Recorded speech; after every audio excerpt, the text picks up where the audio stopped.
Hello and welcome back. We're jumping back into our A Few Quick Facts series here on Thursdays. We got a great one for you tonight. We got chaplains, we've got gas, and we've got accidents. It's a real short video. We're going to go over some of the stuff before we get into it. So let's jump into our warning. Historical content. Notice the film was produced during World War II as part of the U.S. military training and information program. It reflects the language, attitudes, and wartime propaganda of the era in which it was created. Some terms and depictions in the film may be offensive or inappropriate by modern standards. They are presented here unaltered for historical and educational purposes. Mission 4938 presents this material to help viewers understand the realities, perspectives, and messaging of the World War II period. Viewer discretion is advised. We'll jump into our slideshow here. So the very first thing we're showing you here is some ration cards for fuel, ration cards that you would have to use if you were going to purchase gas, if you're going to purchase kerosene or heating fuel, things like that. It was a way of rationing it out to make sure that they had enough to send overseas during the action.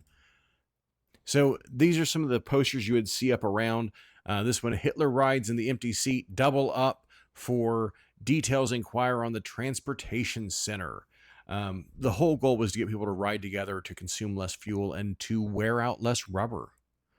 All right, here you see when approaching stops, avoid high speeds, save rubber. So they're giving you driving instructions and things like that that will help keep your tires going longer because there was a huge rubber shortage as well. This was aimed at the women staying home from the war. All carry mine, trucks and tires must last till victory. So again, it was you're not able to buy a personal vehicle as easy. You're not able to buy tires as easy. You're not able to buy fuel as easy. So they're trying to encourage you to limit as much as you possibly can. Right here, gasoline license ration coupon book.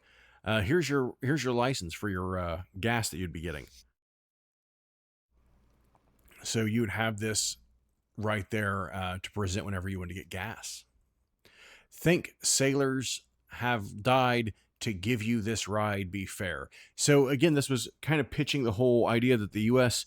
Navy was protecting oil shipments back to the United States. And is this ride really worth them risking more to get more fuel back home? And so that's the whole thing on this is they're trying to pitch that as the idea of how to save on gas to help the war effort. When you ride alone, you ride with Hitler. Join a car sharing club today. They go right at it. If you're driving by yourself, you are helping the enemy. Make sure you join a car sharing club today.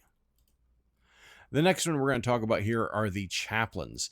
They're in this as well, what we're looking at today. So you have Father Emil Capon from World War II, or not, sorry, World War II, from Korea, stayed with POWs, stole food, fed fellow prisoners. So he was helping bring people back to the medical bays and to the medical tents, and then stayed with them when the entire rest of the unit was retreating so he could stay with the sick and injured.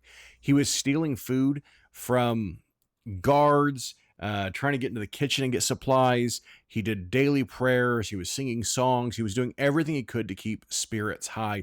He later died in that same prisoner of war camp. The four chaplains gave away their life jackets and prayed as the ship sank. So they were on a troop transport. They had life jackets, but the first thing they did was stand there and hand out life jackets, get people on the lifeboats. And when that was gone, when there were no more life jackets, they began taking theirs off and giving them to other people to get them off the ship and safe.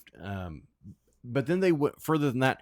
They gathered up as many of the people that didn't have life jackets and weren't going to survive and knelt down on the ship and prayed. And there were survivors that recounted this. They were calming everyone down of, we may die, but at least we're going to die saving others' lives, and made a huge difference in that. Father Vincent Campodano rescued Marines under fire. He was called the Grunt Padre. He was running out. He was helping pull people in. He actually was killed running out to save another one while he was there. So another Vietnam example right there. Father Francis Duffy. He ran out in the front lines as part of the Fighting 69th. There is actually an area of Times Square named after this chaplain.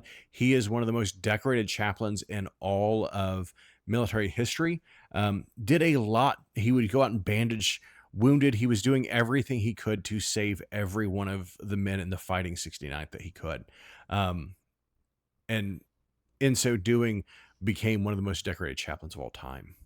Um, Chaplain Charles Waters from Vietnam, another chaplain running out, doing medical duties, doing everything he could to aid his unit, offering prayers for the dying, bandaging the wounded, and carrying them back. Even when the other medics were retreating, he was continuing to do it and eventually was killed in that action. So they're all Medal of Honor recipients. The chaplain program is such an important program, whether it's in the VFW, whether it's in the military. They provide hope, they provide support, they provide comfort, even if you don't have the same faith as them. Their goal isn't about conversion. Their goal is to provide comfort, support, and aid to those in tried times. So really want to take a little bit of time. We're going to be talking about them a little bit during our video today. So here's a few of them that you can look up, and you can find more information on these. They're absolutely amazing stories of people who never raised a gun, but did so much to aid in the American war fight. Now we're going to get into another part of it. Another victory for the Axis. Defend yourself against accidents. So that was a huge thing in any combat, in any confrontation the United States military has had. Accidents tend to be more damaging than even the number of soldiers killed. So they put out these posters trying to warn people, hey, watch for accidents, try to be mindful and be safe. So much so they created this. This is the Axidummy cartoon. It was a whole cartoon series put out to try to be humorous, but also tell people to pay attention. So damage tools spell danger. And you can see the little Axidummy dunce cap. Mind your digits. You can see he's pushing in, not paying attention. He's going to take those fingers off, and he's taking the guard off, setting it here on the ground. And then never wear loose clothes. And again, this was a whole series. There's tons of them on this Axidummy cartoon during World War II. So we'll be looking at that as well. So we'll jump into a few quick facts right now.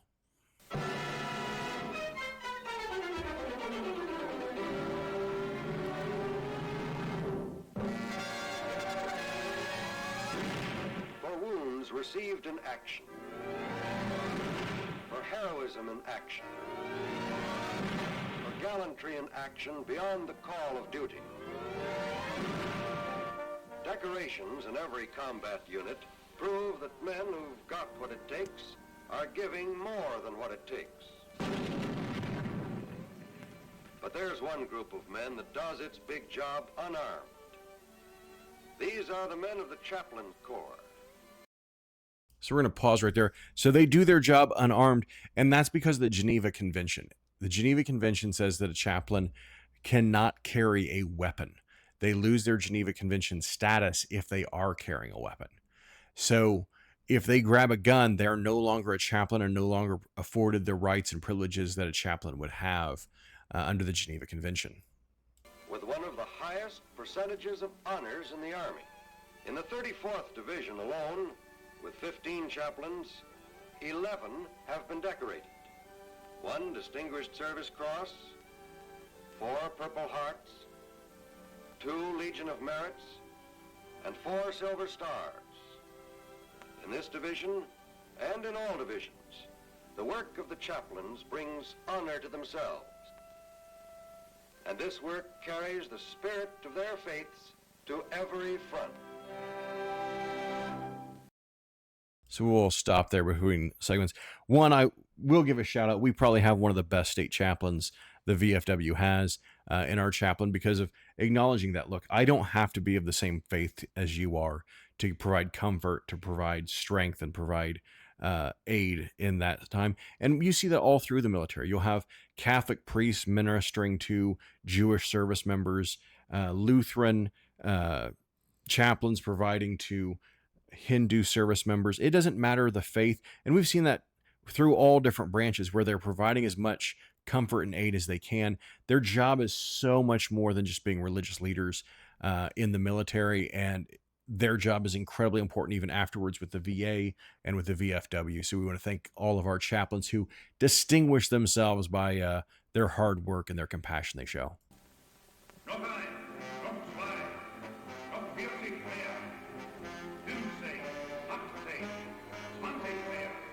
What the Axis enjoys counting are the American soldiers killed and injured by accidents. And there's plenty to count. This sort of thing. This is saving Hitler bullets.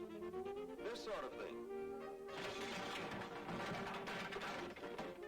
This makes the American Army smaller.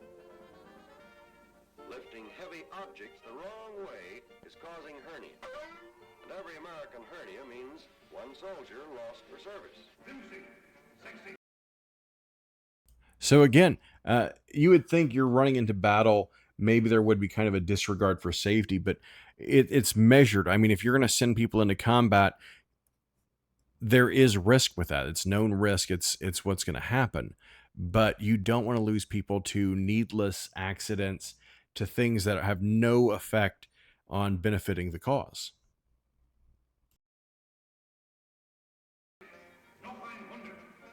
American fighting men swim where they shouldn't. So they cease being fighting men. Sometimes American soldiers do rather strange things.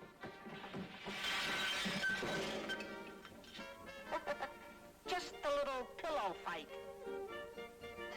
And then there's always the warrior who falls asleep in his chariot. These and hundreds of other types of avoidable accidents are mounting up. And the sound of the accident adding machine is music to the ears of the enemy.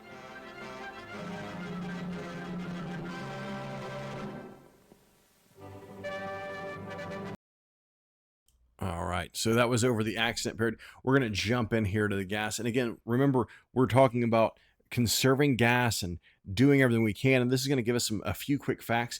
Also, just giving another little insight into a few quick facts. So Chuck Jones being one of the people that did this. The other one that you're going to see that's majorly responsible for these a few quick facts videos is a man that later became known as Dr. Seuss.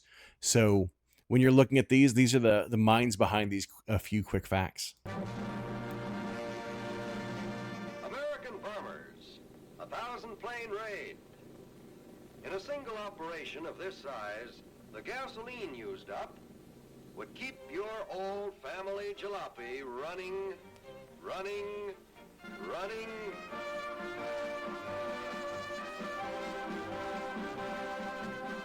Yep, still running day and night for 71 years. We're kind of looking right there at 71 years. 2015, that really wasn't that long ago, 11 years ago. But from the time the war started till then, the amount of gas used would kept a car going till 2015. So that's kind of a crazy way of thinking about this, how much gas they actually needed to run the war effort. Diggity, what a ride.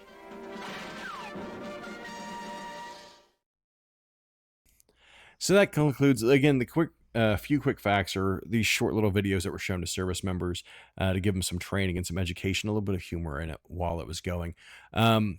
So we'll be continuing this series on next week, but it just gives you something to think about, something to look at. But we'll be back. We have so much more content. Check us out on our Facebook, Mission 4938, or on our YouTube, VFW 4938 Gaming. Until we see you next time, I think the next video up will be some maybe more trips back to the wasteland with Recon Sarge. And then we'll see you back for our watch-alongs on Tuesdays. But until then, stay strong, stay true, stay Frankie.